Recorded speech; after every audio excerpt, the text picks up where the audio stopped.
There are different models of machines you may be provided that look different but work in the same way. This video covers 3 different models currently in use. The machine automatically records the date, time and data. Most children cope with the home oximetry test better if they have seen the equipment beforehand. Connect the machine to mains power by connecting the power cord to the back of the monitor and then plug into the power point. It is very important to make sure the power point is switched on.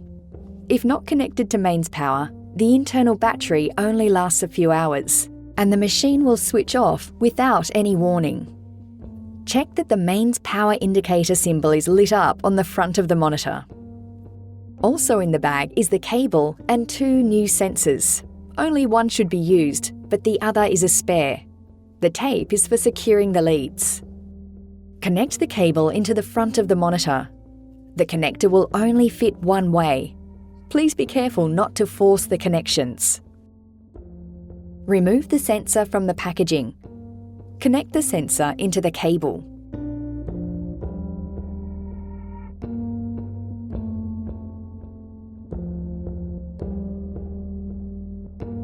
Switch on the machine by pressing the on-off button on the front of the monitor. There may be a slightly different location of the on-off button, depending on which model you have received. For models where the front panel of the machine connects to a docking station base, if you cannot see the docking indicator symbol lit up, try gently pushing the front panel into the base until you hear a click. If you still can't see the docking indicator symbol lit up, please call for further assistance. When you switch on the monitor, you will see a red light start to shine on one side of the sensor. If you do not see the red light, please double-check all the connections. For the machine to work properly, it is important that the red light shines through the top of the nail or foot and that the detector on the other side of the sensor is directly opposite. The amount of oxygen circulating in the blood determines how much of the light gets through to this light detector. For children older than 1 year of age, we use a sensor with purple on the packaging placed on the toe. Remove any nail polish. Remove the clear plastic backing from sensor. Put the light over the nail of the big toe or second toe if toes are very large, with the light detector directly opposite under the toe. Wrap the sensor tape all the way around. Put some tape over the top of the sensor. Position the lead to come up your child's foot. Put another piece of tape over the lead below the ankle and a final piece above the ankle. This helps secure the sensor and leads in place. Put a sock over the top if your child will wear it. For infants less than 1 year of age, you can either use the sensor with orange on the packaging placed on the toe, or use the sensor with purple on the packaging on the side of the foot. Remove the clear plastic backing from the sensor.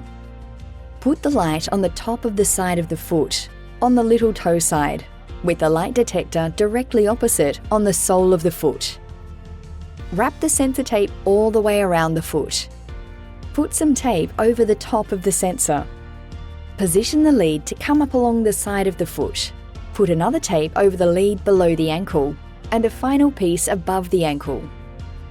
This helps secure the sensor and leads in place. Put a sock over the top if your infant will wear it. Check that the signal is of good quality on the monitor. The screen will display a pulse waveform and 2 numbers, one for oxygen level and one for heart rate. An error message will be displayed and an alarm will sound if the signal quality is poor. An error message will be displayed and an alarm will also sound if the sensor becomes disconnected. Alarms can be silenced for 2 minutes by pressing this alarm silence button. Place the oximeter on the floor near the foot of the bed to prevent it from accidentally being dropped during the night. If your child needs to get up overnight, disconnect the sensor from the cable and keep the sensor in place on the toe foot.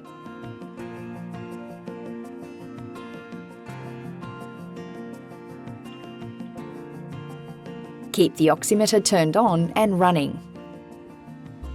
The device is not portable when in use.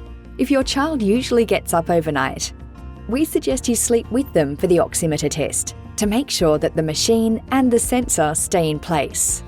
Ideally, the oximeter sensor should be applied and the oximeter switched on before your child falls asleep.